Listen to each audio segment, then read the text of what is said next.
As a rideshare driver, I find myself navigating the ups and downs of this gig economy. Like, every day brings another dose of rideshare and shitification, especially when it comes to Uber customer support. I spent a frustrating 6 to 12 hours waiting for a response from Uber because apparently phone support is a luxury service now reserved for diamond or platinum drivers only.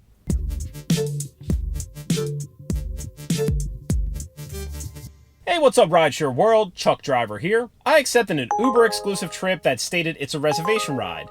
Not a big deal. Most of these early morning reservation trips are just easy peasy medical rides. They are straightforward, quiet, and without issue. The kind of morning driving that I enjoy, just sipping my coffee and enjoying some tunes with a quiet passenger. However, these trips sometimes have extended wait timers, and the passengers are known to show up late or have a higher than usual cancellation rate. Not a big deal, because I'll use these few moments to myself to call the wife or catch up on social media, and it's usually a higher cancellation fee if they don't show up, usually a few extra bucks. So it's a win-win for those that like to get paid for extra downtime. And this passenger never showed up, and as I usually do with every ride, I text the passenger within the app that I arrived immediately as I pull up in front of their house. I actually waited almost a full minute extra past the 7-minute cancellation mark, and I called twice with no answer. Pick up, you bastards! And I finally canceled just shy of the 8-minute mark. Another trip request popped up on my screen immediately after canceling it. I accepted the trip and headed on my way to the next pickup. And as I drove to that passenger, I realized that my last trip earnings reflected $0. So I clicked into the trip details and it reflected just that.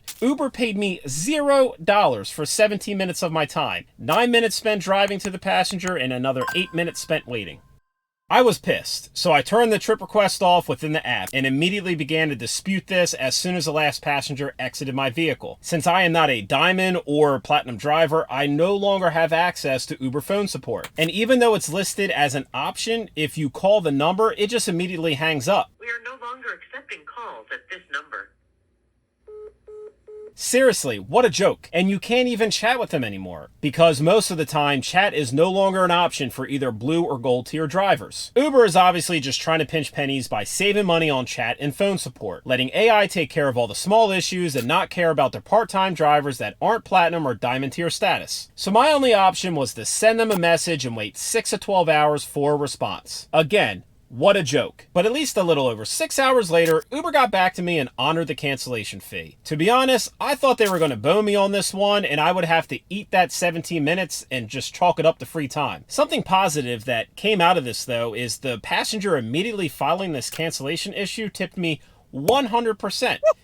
Shout out to this nice lady for making my morning and situation so much better. She was so nice. And she greatly improved my morning mood, and it definitely helped me deal with Uber support as soon as she got out of my vehicle. However, I'm left here thinking, why did this happen? Why did it have to happen? And why does it seem to randomly happen sometimes? Are they trying to catch drivers off guard and maybe try to slip one by us, or is it an algo or coding issue that definitely needs to be resolved? Because to be honest, it should be a seamless turnkey process to pay out a simple cancellation fee without this kind of hassle. Us drivers shouldn't have to have our blood pressure rising just to chase a few bucks, but maybe that's their point. Beat us down so that we don't even fight anymore. Also, as rideshare drivers, we deserve better Uber support and a smoother experience, especially when dealing with situations that are entirely out of our control. We should be able to contact them through phone support or at least chat with a live person that knows what they're doing, not an AI bot. Anyways, what are your thoughts? Does Uber try to squeak one past you from time to time?